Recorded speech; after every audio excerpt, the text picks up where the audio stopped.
Eu tô gravando esse vídeo no dia 13 de maio de 2022. Essa data é muito importante para a história do nosso país e para toda a construção da nossa sociedade até hoje. Se você gosta desse tema, não deixe de ajudar a gente dando like, comentando aí embaixo o que a gente pode falar. E pelo título vocês já devem saber o que a gente vai falar nesse vídeo, então fica nele até o final porque aqui tem bastante informação que pode te ajudar tanto na escola, na faculdade. Então simbora pro vídeo que hoje tá bem legal, tá bem massa o tema. Valeu!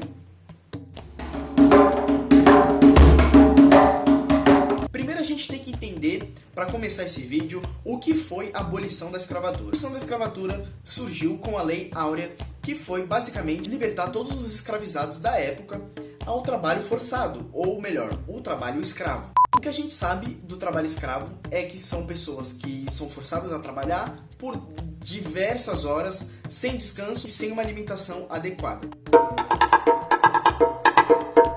A abolição da escravatura, ela surgiu conforme muitos abolicionistas que já existiam na época, como Luiz Gama, André Rebouças e o famoso Dragão do Mar. Eles eram pessoas de diversos lugares, diversos estados, que brigavam por essa abolição. Já chegaram a pegar em armas para defender essa pauta muito importante que para a época era uma pauta totalmente desumana, totalmente não lucrativa. Por que lucrativa? Se a gente pegar a época que acontecia a escravidão aqui no Brasil, eles tinham uma ideia e um pensamento de que os escravizados eram peças, ferramentas, comércio.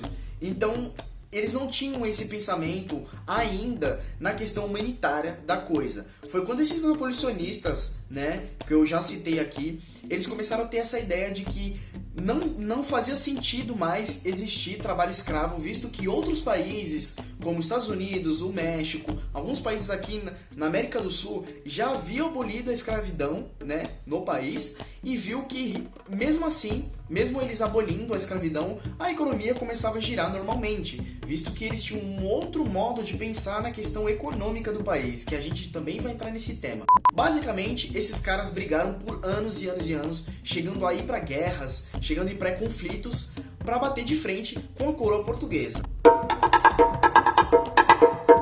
A gente entendeu o porquê que a coroa portuguesa assinou uma coisa que seria totalmente desfavorável a ela. A gente tem que andar um pouquinho atrás quando alguns temas, alguns eventos acontecidos aqui no Brasil já via apagando a popularidade da coroa portuguesa, que ela já reinou bastante tempo nesse período e começou o pessoal perceber que eles não dependiam totalmente do reino, da coroa, para poder se sustentar. Muitos já foram para o comércio do café, muitos foram para o comércio do minério, na região de Minas Gerais e tudo mais. Outros também foram para a cana-de-açúcar, na região nordeste. Então, de certa forma, a elite brasileira começou a perceber que eles não dependiam da coroa portuguesa. Foi quando eles começaram a deixar de reba, de lado a coroa, falar, eu não preciso do seu serviço, dos seus mandatos, enfim. Eu tenho o meu comércio, eu tenho minha forma de sustento, então eu vou seguir assim. E muitos foram fazendo isso, até que os abolicionistas falando, dá certo, outros países também trabalham dessa forma, remuneram os seus trabalhadores, dão condições para os trabalhadores, meio que acarretando a economia do país.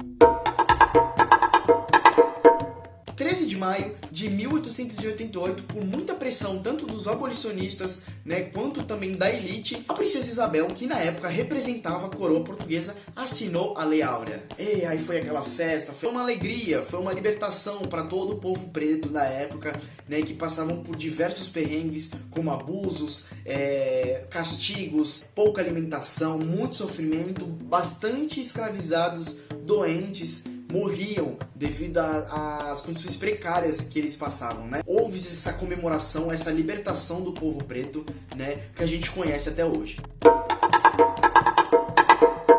Nos livros de história que a gente aprende, nas escolas, enfim, por aí afora, a gente vê que a princesa Isabel foi meio que a salvadora, foi a redentora, foi a princesa dos escravizados. E não foi bem assim o que aconteceu, visto que a gente já sabe que teve a participação dos abolicionistas nisso tudo. Então, basicamente, é o que acontece hoje no nosso país, Muitas pessoas trabalham nos bastidores e quem leva a fama é quem assina embaixo, Então, isso já é uma cultura, para vocês verem, uma cultura muito lá atrás, já havia uma revolução, já havia uma militância Que essa palavra virou tão comum hoje em dia e que naquela época já existiu, só que não declaravam como tal palavra, né? Era basicamente uma revolução, uma revolta que o pessoal falava na época, né? Então a gente sabe que essa data é muito especial para o povo preto, sim, e também é uma data para a gente lembrar que sempre haverá luta. E assim, essa luta é até hoje. Muitos casos que a gente vê por aí de racismo, de preconceito, né, contra o povo preto, também contra os povos nativos. A gente está vendo aí muita coisa errada, o que está acontecendo hoje no nosso país, e a gente está aí para isso, para poder levar a informação, levar o conteúdo, né, para o máximo de pessoas que puder, para as pessoas entenderem que isso é uma coisa já hereditária, é uma coisa de muito e muito tempo atrás, que não é só de agora. Então a gente precisa, com os conteúdos de agora e com a informação muito mais fácil hoje, quebrar essa questão dessa barreira de que os europeus foram sempre os salvadores da pátria e a gente sempre foi aquele povo que, caramba, graças a eles a gente foi liberto, a gente foi coberto por muitas coisas, e não é bem assim. Muita gente lutou, muita gente morreu para que essa data acontecesse. Espero que vocês curtam aí, comentem embaixo que a gente pode estar falando nesse vídeo, e não se esqueça de ajudar a gente aí, né, nas outras redes sociais, no Instagram, a gente tá no TikTok também, eu não sei se aqui dá ban se falar ele ou não, enfim. Muito obrigado pela paciência, pela inteligência e pela audiência de vocês. Tamo junto e até a próxima. Valeu!